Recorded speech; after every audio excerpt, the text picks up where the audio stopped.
Peace and love, family. It's your girl, Sixthegoddis. And keep in mind, I'm a goddess and I'm sensitive about my shit. Hope you all are doing well. I am doing amazing, and I'm doing amazing because ah, nothing makes me feel more fulfilled in life than seeing a good old buck dancing coon get their reality check. The sun shines brighter.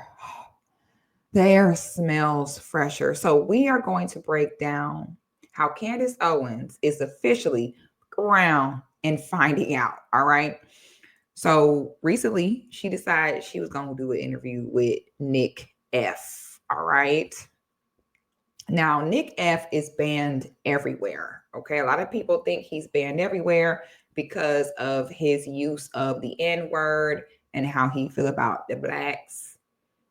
I'm really hoping we are not that naive to truly think that this man has been banned from life in general because of how he feels about us. Like, I know we are not going to be that naive. Nick is banned because he speaks a certain truth that the world just is not ready for. And we'll get into that a little bit more at the latter part of this video. Now, we're going to get into this. And before we get into that, can we get into today's makeup look? Okay. So listen, I have a women's only Patreon and I get ready for all of my content live. And while I'm doing so, we have great girl talk. I do not gatekeep. I show you every single tip, trick, product that I use. So don't be in my comments like about six. What's your lip combo? Had you been to Patreon, baby, you would have known. Okay, you would have known. It's an excellent community of like-minded, solution-oriented women, okay, from different walks of life, different ethnicities, different creeds, different geographical locations. We do meetups. We have a Discord, which is like a group chat. I have all type of exclusive content there. We do movie nights. We do money meetings discussing feminine entrepreneurship. It is just a great support system of women who are winning and do not want to just be told that, you're so great, even though you're not, just to comfort you in mediocrity. Okay. So if you are tired of being mean and ugly, come to death row, baby. I would love to have you. I also have a second separate Patreon called 6 at 6, where I host a weekly live show every Wednesday at 6 p.m. You can tap in with me. And, we just kind of laugh, joke, talk about different current events, viral content, random things. If you're in a women's Patreon, you already receive access to that show. So it's really more so for the fellas or for the ladies who just want the once a week show. The description box will have the link to both of my Patrons. Most of my content is private content. So if you with your girl, come tap in with me now. The glasses are going on. And honey, when the glasses go on, I mean business. Okay, so Candace Owens. We all know who Candace Owens is. Candace is a Black female. I would call her like maybe a journalist or a political commentator, I guess. That's how you would put it. Candace Owens is an extremely dangerous person because she has a very individualistic mindset as a Black woman. Candace Owens thinks that she is the white cock whisperer. Candace is to white men what many of like the passport girls are to Black men, okay? A lot of Black women will speak about how white women, come get Black men. And they're like, listen, we know Black men. If they didn't work with us, I'm not going to work with you either. And what I find so interesting about that is Black women will then turn around and go to white men and think that we got it all figured out with them, when for centuries, okay, their own women have been trying to run from them in droves. Their own women don't even take their no more. Their own women roll their eyes at them. Okay. The fragile white male ego and persona is so played out to the white girls. Okay. They be savage with their own men. It's actually funny to see. And then here go black women trotting in, telling the white women, what's wrong with them guys? There's nothing wrong with them. We'll figure it out. And so now you have white men who will, bow to women like Candace because they are looking for that same validation. Okay.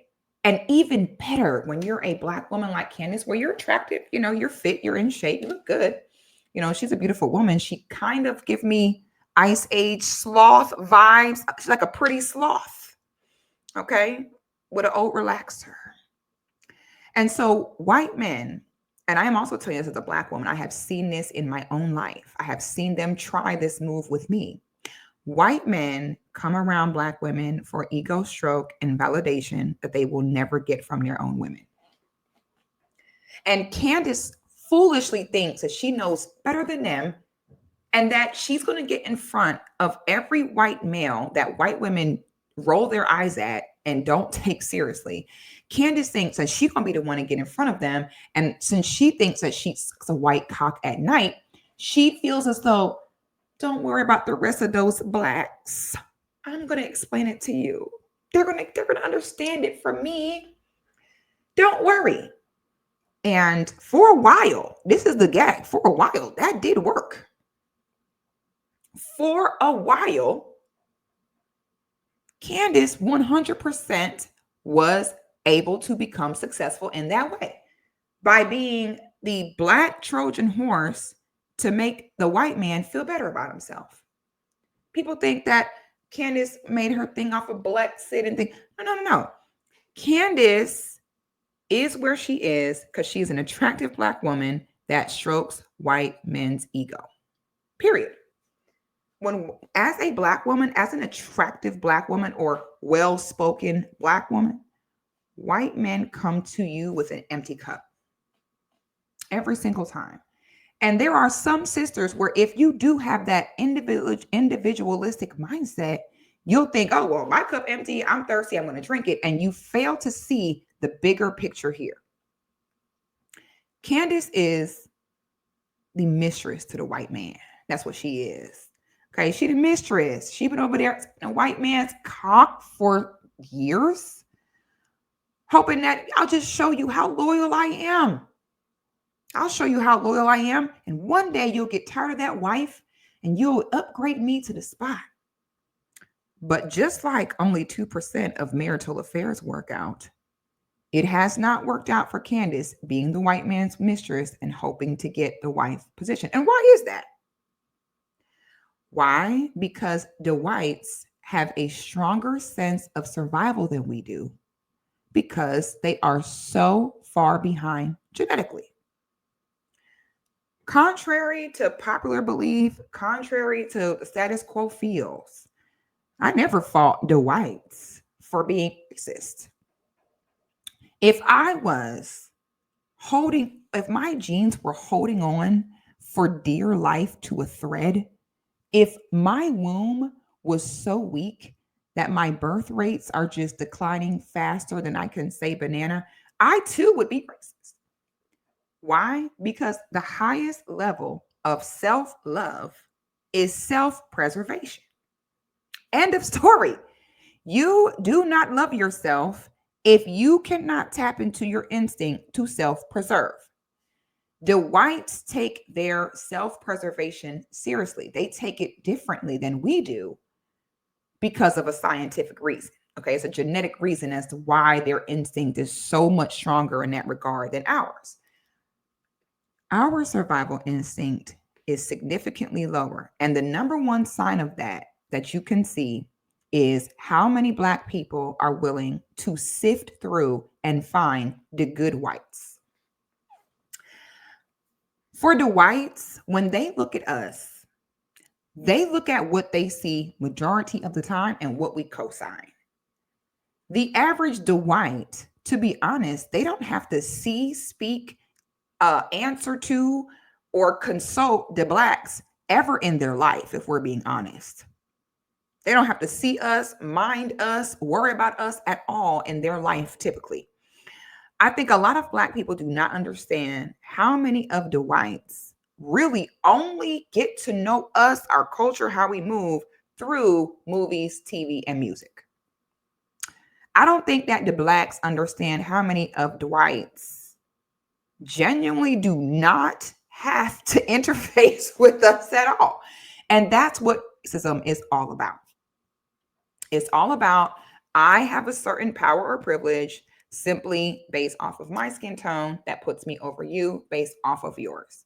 A lot of people think that racism is about not liking someone because of their race or being mean to someone because of their race. That's absolutely not the case. You cannot like someone and be mean to someone and not prefer someone and still not get in the way of them conducting their life. Okay. You cannot like someone all day and still not have any hindrance over them in how they move day to day. So it gets that line gets very cloudy sometime in between what racism actually is. All right. So the whites, they don't sit there and sift through and be like, where is the good Blacks? Their survival instinct, a part of survival instinct is pattern recognition and the ability to sense danger in advance. That's a huge part of it. Okay. So the whites do not sit and take time to sift through each and every one of the Blacks. They just say, listen, majority of y'all not married, majority of y'all have no money. Mind you, they don't even care that they're the reason why this is an issue with our people. I want you to, mind you, they are the ones that created the system. That system's job every day is to wake up and make us hate each other and keep us financially stagnant and keep us underneath them. Mind you, this is a system they created. They still don't care. They're like, no. Okay, they're like, it was a long time ago. Y'all could have been got together. And they hold us accountable. They be like usual suspects. It's so interesting to sit and watch the whites. Have you ever seen the whites, especially older male Dwights? And when any conversation about race comes up, they are the first ones to puff their chests out and clear their throats. And they can't wait to white mansplain to you about what Islam is really about. It's not really about that. And it wasn't really that. And they weren't really Black. And it wasn't really slavery. And it wasn't really. They love to puff their chest out. They can't wait to white male splain. And that in itself is racism. The fact that you're not even the one that it affects negatively, but you will get in front of a Black person, puff your chest out, and go on a monologue about how that Black person is wrong and how you know the real case and it wasn't like that. And let me explain it to you. Okay. And Candace will be that woman that will sit in front of them and be like, yeah, oh yeah, I totally understand that. Yeah. Yeah. Why do they listen to that rap music about killing each other? Then they say that it's Black on Black crime. Exactly, Bill. Candace is used to sitting in her Birkenstocks and her khakis and sitting in front of the whites with her legs crossed, kicking her leg and saying, yeah, exactly. Exactly. Yeah. I mean, they're all in jail. Yeah, they're exactly. Yeah, they're not taking care of their kids. They're all in jail and they're eating chicken and watermelon. Then you're mad because of racism? Really? Go raise your kids. She sits right there with them. Okay. Now, since you're the mistress to the white man, what's happening now, Candace, is just like the mistress, that's the man for years, hoping that she gets upgraded to the wife. She never does. And the reason why she doesn't is because the man can't trust her now. The man is like, if you was willing to stick over here for 10 years to try to get my wife's spot, well, you kind of shown me you don't have any loyalty. But they'll let you sit there and suck it. So now Candace is like, oh, I've been sucking it for years. Are y'all on the come yet? And as soon as the white man left his wife, Candace thought, oh my God, it's my time to shine. You thought she was going to get a job with Donnie boy? The Daily Wire kicked you out. And now Nicky F is on you. Maybe since Nick F has just looked you in the eye and called you maybe now you'll get it, Candace. Is that what it took? Did it take for Nicky boy to sit there and look in your eyes and call you a bitch? For you to finally see that your life plan, honey, this was very short-sighted, all right? The whole committing treason against your race to be accepted by the whites in hopes of a check or some type of social preference. I don't know. You didn't think this through, Candace. You didn't think this through because in what planet did you think that was sustainable? And as time goes on, she gets more and more emboldened to where now she's doing things like going after the president of France's wife, who ain't gonna lie. That bitch do look like a man. I'm not gonna lie. But I'm gonna tell you something before we get into your issue with Nicky, Candace. I'm gonna tell you something right now. Now you can listen to this or you can't listen to this. I don't really care. Okay, it don't mean me, no, never mind. But listen to me, Candace. You going against the French government, the French president, is going to cost you so much money. Now, there's already rumors swirling, Candace, that you ain't got it like that. There's already rumors coming out, honey, that the money ain't really moneying for you. Let me just put that out there. Now, listen to me now, because Candace, you be very blind about the whites and how they move. You be very delusional in where you rank with them. Look me in the eye, Candace, Candy girl. I know you see my videos. If you don't shut your mouth,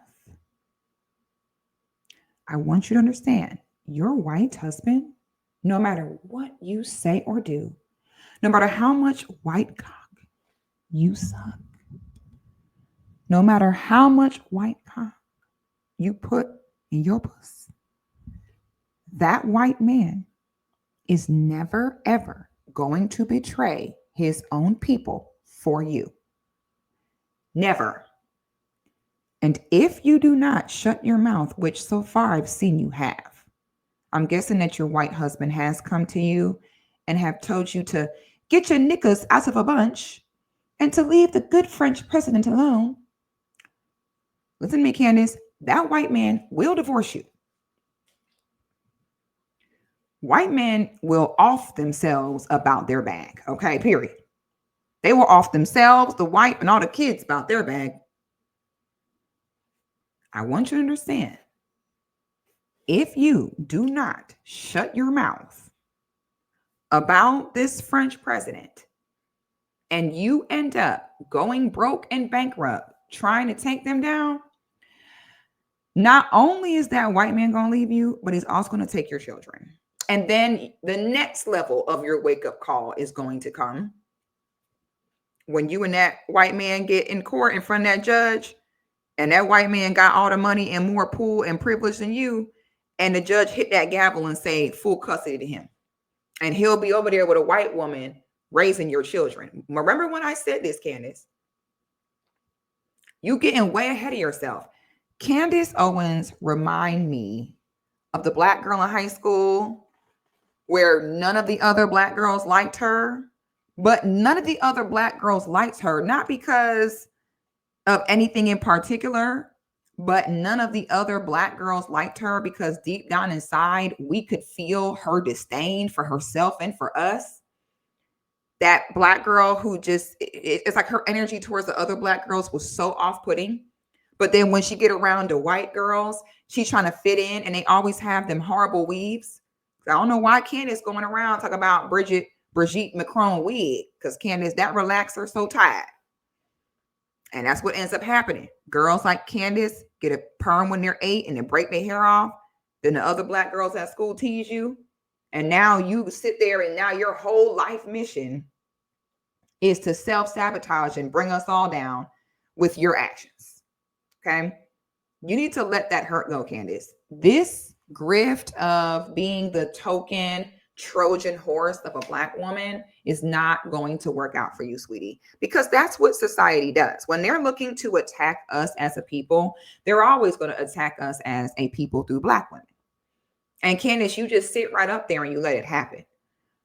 So as you all know, she's been fired from all her jobs. She's been the white man's mistress for years. She thought if she married white, had babies with, and we thought all that. She thought it was going to get her somewhere. It did not. Now she's trying to really step her game up in her, content for her website and things like that. And she decides that she wants to interview Nick Fuentes. This is how you know that Candace thinks she is the white cock whisperer. Because it wasn't even though she was like interviewing Nick on some like middle ground. She literally decided to interview Nick pretty much to be like, so are you really racist? So are you racist for real? And so we are going to break down some of the Whyte's reactions to Candace trying to their cock all the time. All right.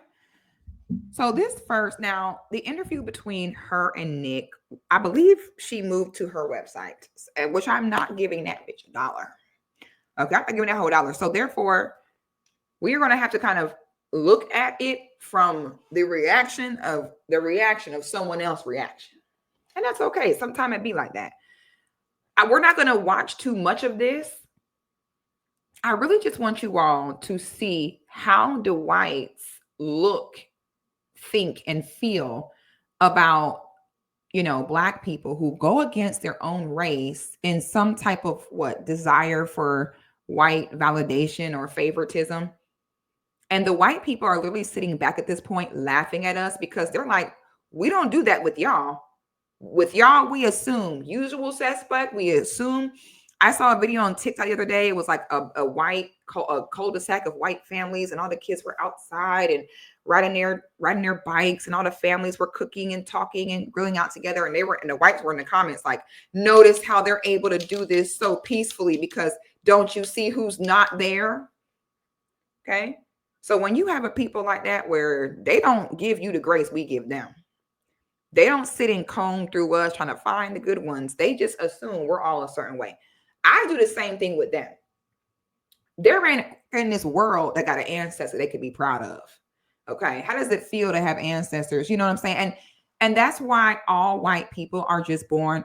You know how much it would take for a white person to not be racist? They'd have to denounce all their ancestors, fall out with their entire family. They would have to force the system to give them the same treatment we get. If you sit and you benefit from racism in any way, you are racist, period.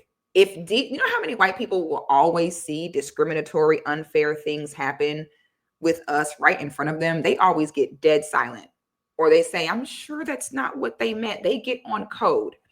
And so many white people think they can just be quiet, sit back, not say nothing, stay out of it. And I'm not racist. Yes, you are.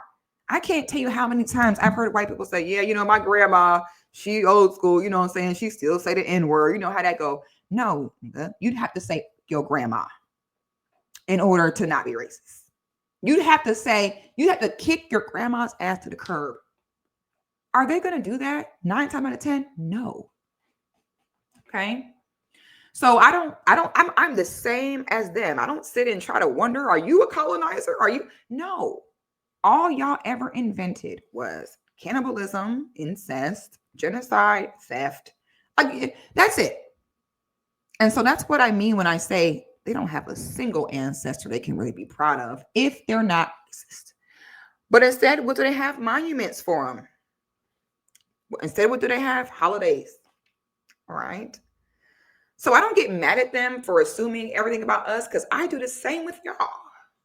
All right. So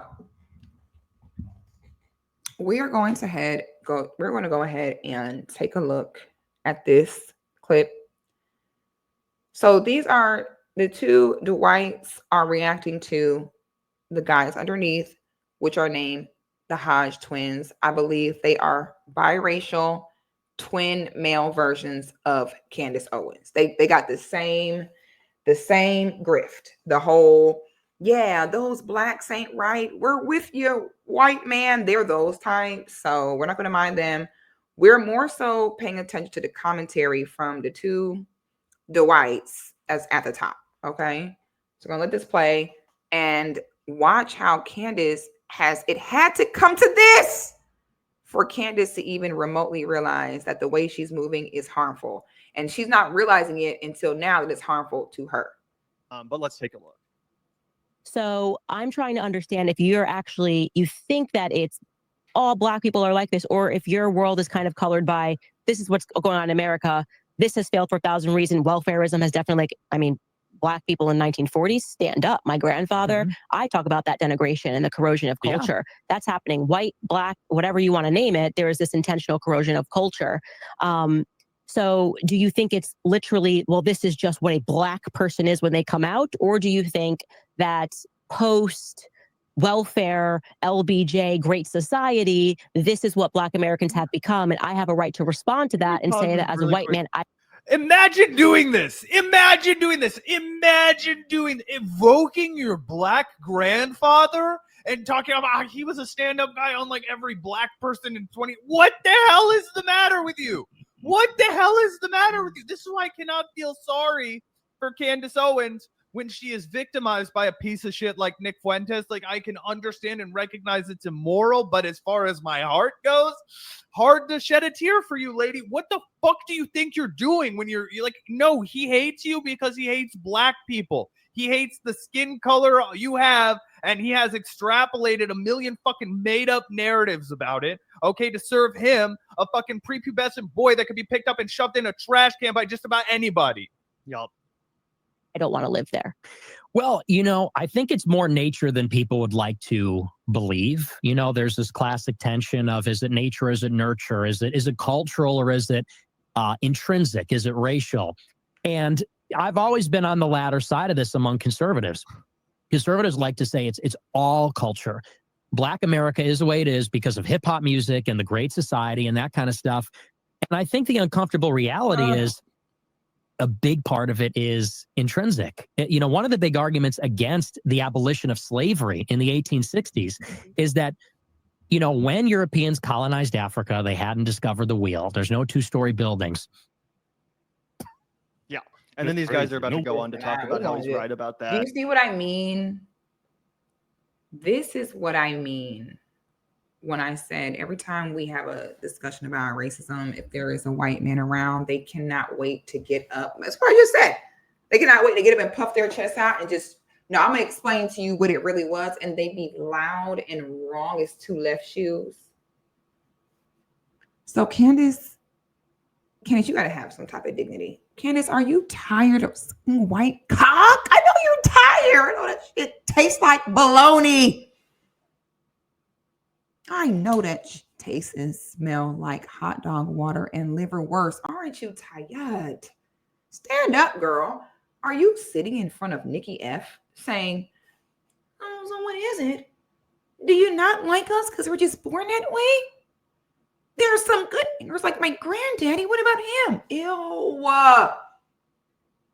And you know it's bad when even the whites have to sit there and tell you, come on now, what are you doing? This is insane. But wait, there's more. Hold on. Brace for impact. So this part is where, once again, Candace thought she was going to be the white cock whisperer. And we about to see Nick straighten her. And I'm sorry, but it's funny. I'm sorry, I cannot tell a lie. This was hilarious. So y'all, Candace is about to sit and, this is in the interview that she conducted with Nick in her home. And she's about to press Nick about why he's not married. And his answer, I actually really respect.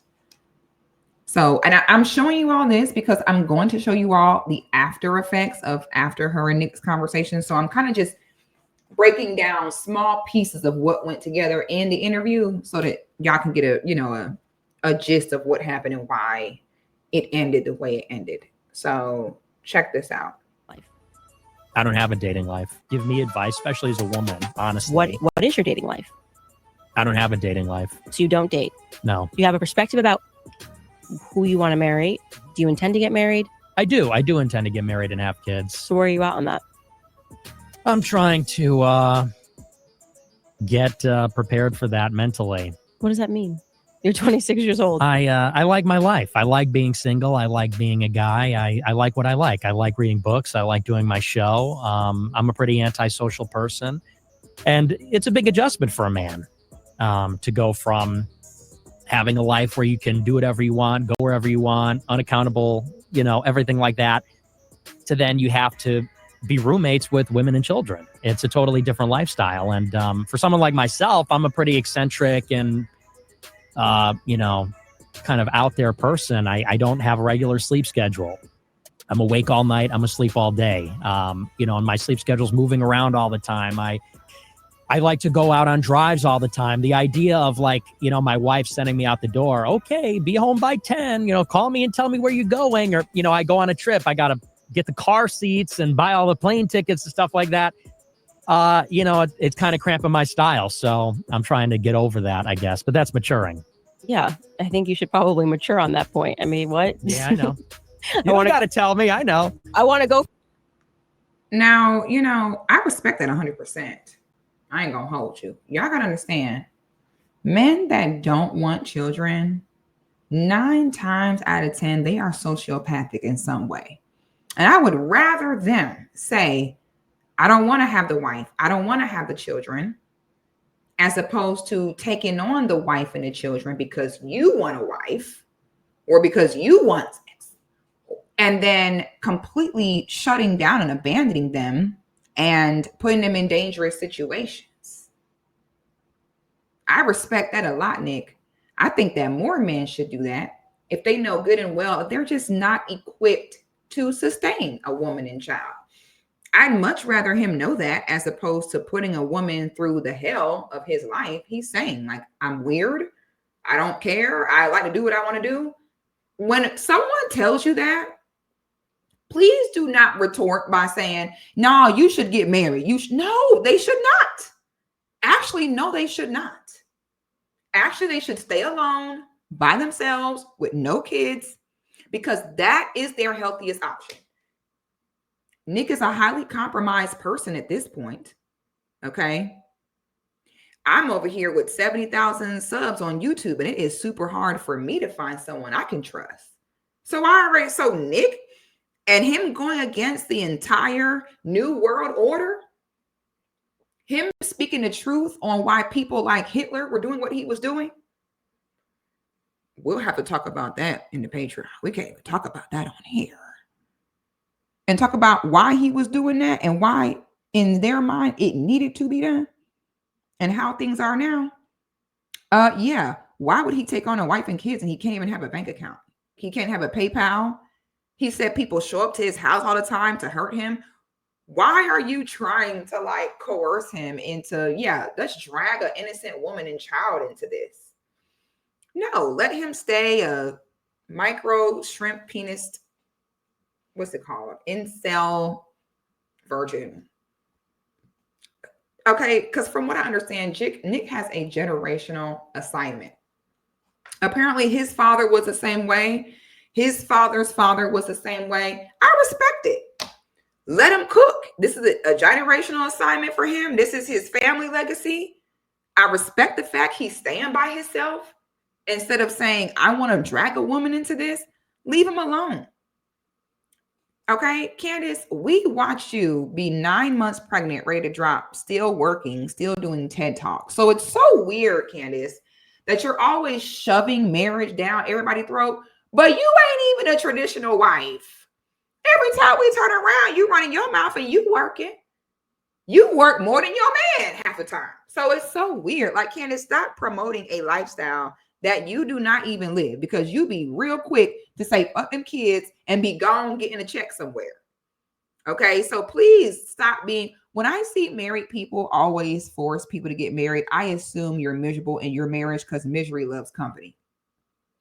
Because happily married people don't sit there and get in front of everyone they meet every second and be like, you better get married. It gives, come be miserable with me. That's what it gives. Shut up. Leave that man alone. Okay. So now watch what he says in response. For drives, that would be something. I mean, if you are, do you attend the mass? I do. I also want to say this as well, as someone who also works in content and where I have done interviews or collaborations and I have been set up and ganged up on several times. I'm telling you right now, it's unprofessional as fuck. That's the part of the content game that I think is fucked up. Imagine if you're a nurse, okay, and they say your job assignment is to come in and change this bedpan and give the medication. Then you get in there and someone don't like you, so they sit and ambush you at work. Oh, I don't like her. So they grab all your supplies, throw it in the window, say, we hate this, and never mind, we're going to switch it all up. It doesn't work like that. Imagine, you know what I'm saying? Imagine there is no one else in this world who can go to their job and have someone else there say, I don't like them, and can attack you, ambush you, embarrass you, talk down to you.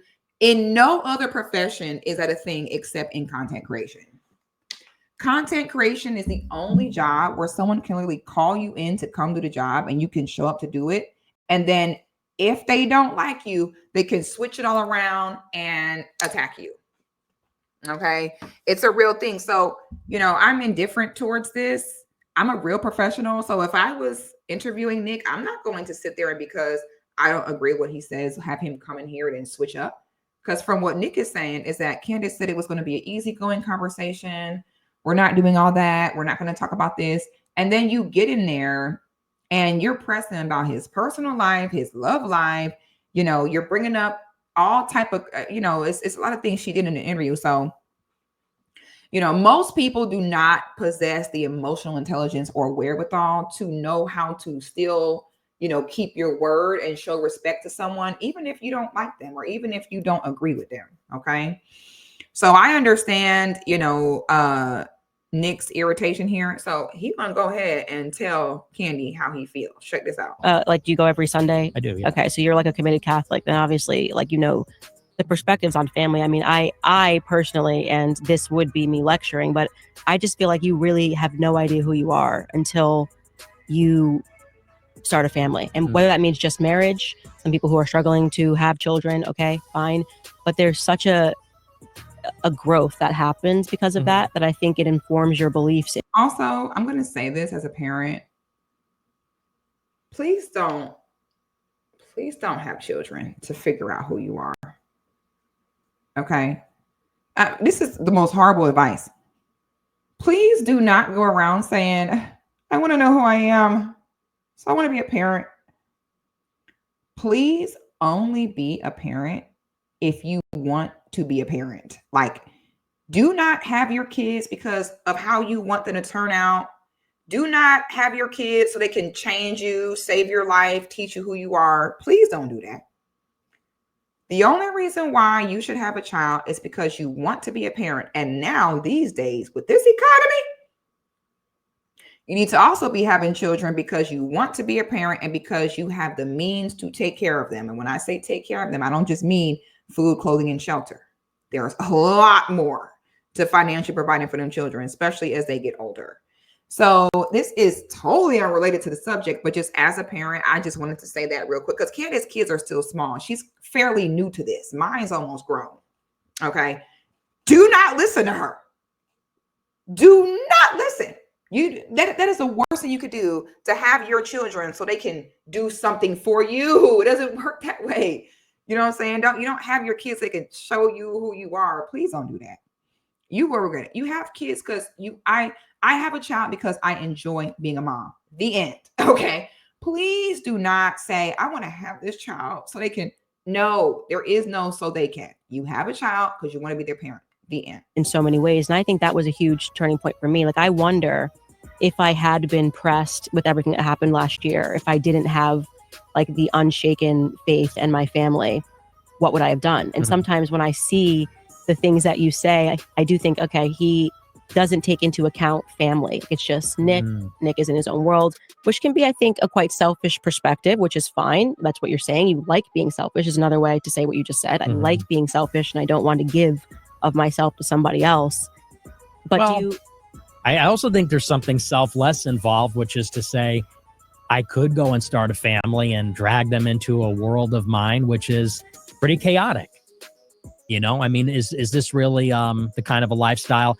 if I'm banned on everything and I can't make a living, I'm banned from banking, I'm banned from credit card processing, I'm getting doxxed, people are showing up to my house trying to kill me, things like that. And what's more, I mean, let's also get, I also don't appreciate the lecture. You don't know me, so I know you're married. I know you're older than me, but you don't know me. You don't know my life. You don't know my situation. I don't think you're in a position to give me advice, especially as a woman, honestly. I don't think women, this is something in the right wing. We say we're anti-feminist, and then women go around telling men what to do. We're not their husbands. And, I don't really buy into that ideologically, but that's besides the point. My life has been tumultuous from the very beginning. From the time I turned 18, people were coming for my neck and trying to get me. And I was kicked out of college. And then, once you're branded as an anti-Semite, before it became cool or popular, can't get a job, can't make a living, get banned from PayPal, all this kind of stuff. That's a very difficult environment to try to have a dating life. What do? I go out on Tinder, I go to a bar and I say, hey, I'm a neo-Nazi Nick Fuentes that the ADL is writing articles about every day. I'm going to start a dating profile on Tinder. People are going to screenshot that, mess with me in all kinds of ways. It's a very difficult predicament, actually, for me, because I took on basically a huge sacrifice at the beginning. And I don't know that you really appreciate that enough. I think that you're somebody who, you had a career in politics for as long as I was fighting a battle. You were at Daily Wire with a contract. You're at Turning Point. You're making good money. You're doing book deals. You're part of this thing that I'm criticizing and paying a very heavy price for at a time when no one's saying those things, when it's very unpopular. And it's not to say that I'm a victim, because I did it willingly and I love it and I would do it again. But it is to say that, you and I have lived very different lives. And, it's easy, I think, for you to say you had your husband, have your kids, you got your ducks in a row, made quite a bit of money. Then you discovered the truth. And then you went out on a limb. And it's not to say you didn't make okay, so, he goes to continue talking about how he ain't new to this, he true to this. So after the interview, it does not go the way Candace thought it was going to go. People end up, saying, oh, Candace, you got cooked. And if we're being honest, Candace, you for sure got cooked. He ate you up. He ate you up and spit you back out. And it was honestly hard to watch. Okay. So we prefaced all of that to get to this moment. So now Candace pisses off Nicky, okay, by ambushing him and switching all up in this interview that she invited him to. And honey, after that, he let her have it in 10 different ways and in 10 different instances, okay? Now I'm going to first show you a little bit of what Candace did after the interview. She tried to see, when Black women try to Karen, it don't work. Okay, if you're a Black woman, you try to Karen, they're gonna be like, Negro, please, we ain't falling for that. Then you could try to Karen. Black Karening does not succeed. They're gonna be like, give up. Black women tears, no one cares about Black women tears. It's just the way it goes. Okay, so I'm gonna show you all what Candy tried to do. She tried to run to the white man. And let me show you, give you all a gist of what she went and said. So I had him on the show, welcomed him into my home, and he was very nice. We told him we're going to cut, a controversial trailer. We're going to show you like these clips of you talking trash about me, and you can talk about whatever you want for as long as you want. Ask any questions you want to ask. It went great. He left. He said, thanks. We can now be friends. And I am not kidding. We published this 11 days later, and I don't even know how to, he just starts screaming, calling me an effing bitch, who set him up. We didn't edit a single thing. Those 11 days, like 2 weeks before we even published the interview, we told him if there's anything that he wanted us to insert. Like, nobody does that if you go on their show. Yes. And I genuinely don't know what triggered him, other than me at the very end asking him about, or talking to him about family. And it was just the rage that was coming out of him was just weird. And I don't know why he did that. I don't know why he did a 180. You had access to me. You could have said anything after. Even if he had said in good faith, I thought I sounded a little weird here, could you cut it out? We probably would have cut it out, because I just don't want people to ever not have a good experience coming I on our show. understand that. You know what I'm and saying? Also, you want people. Well, I'll speak for myself. When I invite someone on, especially just to hear their views, I want them to be able to express what they actually think. Right. Exactly. And you decide what you think, and you decide how to express it. I mean, that's like a basic human right, kind of. Yeah. And so I'm not here to trip you up into saying something you don't mean. I want to hear what you do mean. Yeah, exactly. Right? So, and he told the story. He did all of that. And apparently then, and I don't know if it was driven by insecurity. He didn't know how his followers would take the interview, but he just did a complete 180, lied to his audience, pretended that he was surprised he was behind a paywall. We spoke about him and how we were going to release it. He said, great. I mean, it's a total 180 flip. So I can. You know, she's lying. No, you lectured that man. You try to tell that man what to do. You discuss things you said you wasn't going to discuss. In the clip we just watched, Candace literally said, I'm going to lecture you real quick. Why aren't you married? Then she gets here in front of the white man she's used to. She's not used to white men like Nick who will tell her, you fucking bitch, you grifting bitch. I don't give a fuck. Candace is not used to that. She's so used to white men typically being so happy that an attractive Black woman is near ick, that she's never had to actually make any real sense. So when she got with Nick, who was a virgin and ain't touched him since the day he came out, when don't get fucked about none of that, she wasn't ready for that. You literally said, Candace, like, I'm about to lecture you right now. The audacity. The audacity to lecture a grown man. That ain't your man.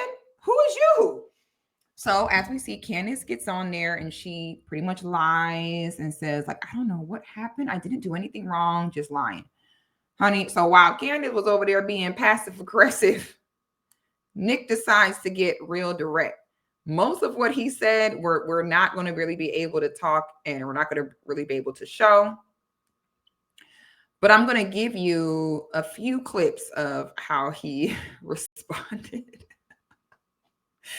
And, you know, this should be a warning to all of, you know what I'm saying? All the coons, all the Uncle Toms who think that you're getting some type of respect, you know, from them when you turn on your own and when you sit and perpetuate harmful stereotypes against your own people for their validation. Let me pull this up 1 second.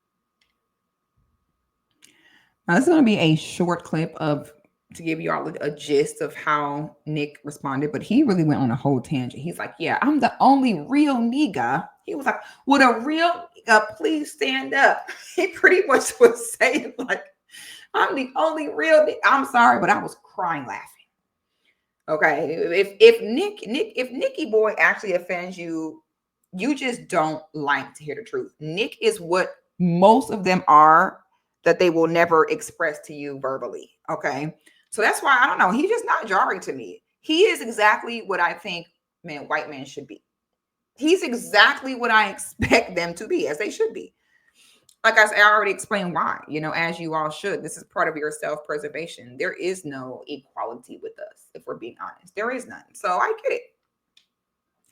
So this is a gist of Nick's response. Hire. You are a DEI hire. You are a diversity hire. You are a DEI hire. You pander. You know, and she thinks she's some kind of boss bitch. Yeah, you're a bitch, but like you didn't get that way because you're a super smart boss. You got that way because you're super bitchy Black token. Like, it is what it is. So I don't know that anyone's ever told her that, but that's the obvious. And I'm kind of done with all the Uncle Toms. In a way, I'm done with all the Uncle Toms. I'm done with Jason Whitlock. I'm done with Candace Owens. I'm done. Jason, you got to catch a stray. Jason probably like that hugger. But facts, though.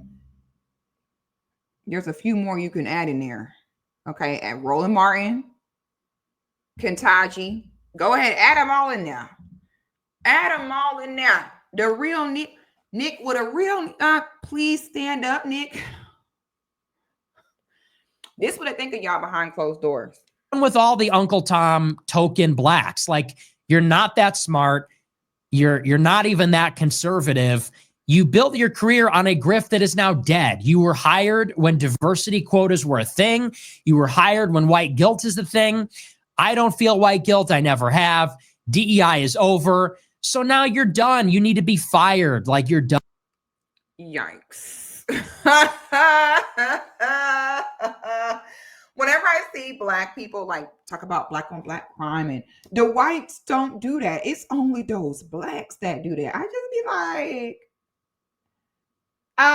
what is your plan here? Them white people, I mean, they might sit in your face right there and be like, good nigga. Thank you for validating racism. They might do that for a second, but after that, what's next? And then have y'all noticed that the token Black coons, it's never like the whites that support them in majority. It's always somehow us. Like they will have tons of Black support because the Black people are looking to change them and like make some sense with them. You know what I'm saying? Someone put in the comments, give us one positive scenario, one happily ever after that ever happened from committing treason against your own people and perpetuating negative stereotype against your own people for white approval. Can somebody, anybody, name us when this has worked out? Now, as though all of this was not a lot on its own, Nick then proceeds to crash out against everybody, including Candace's husband. Now, I remember seeing a story about Candace and her husband and how they ended up getting married. And it was a very interesting story to me. And so what I'm about to show you of what Nick said, my mental dots were connecting in my head because I was like, oh my God. I remember when Candace's husband was telling the story about them getting together. And Candace talked about how she was dating her husband for 3 weeks. And then he called her and he's like, hey, want to get married? And she's like, sure. And I was thinking to myself, I'm like, so there was no love, chemistry, no plan here. And it gave assignment. It gave like, so, you know what I'm saying? It gave like, okay, so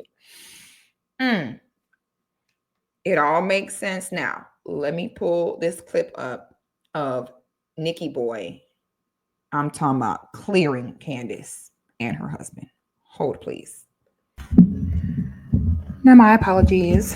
My battery died and I'm not going to fix it right now. I just wanted to show y'all this. So it. Peter Thiel, the FBI informant and CIA contractor, Elon Musk, the defense contractor and PayPal mafia member with Peter Thiel, close confidant of David Sachs, and JD Vance, who brokered the David Sachs fundraiser with Silicon Valley and Trump, mentored by Peter Thiel, mentored by David Frum, who worked for Bill Kristol with Tucker Carlson. Thiel, Musk, and Tucker lobbied Trump to pick Vance, and they said, if you don't, the CIA will kill you. Who's the CIA? Who does the CIA, NSA, FBI, DHS, who do they all contract with? Palantir, founded by Peter Thiel and Alex Karp and Joe Lonsdale, Israel First Jews that after October 7th flew their board to Israel and provided them with facial recognition technology to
J.D. Vance, who upon becoming the VP nominee in his first interview said, we're going to bomb Iran, who went to the Quincy Institute and said, we need a pro-Israel spin on America first. Tucker, who interviewed Vance 46 times on his show, Vance hired his son.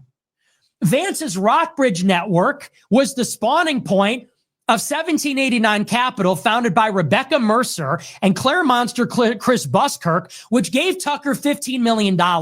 Rebecca Mercer funded Steve Bannon at Breitbart that spawned Milo Yiannopoulos' career. And Rebecca Mercer hand-selected George Farmer, Candace Owens' husband, to run Parler in 2021. This is why they want me dead. Who's the Fed? Who's the Fed here? Because I brought all the receipts. Peter Thiel, the FBI informant,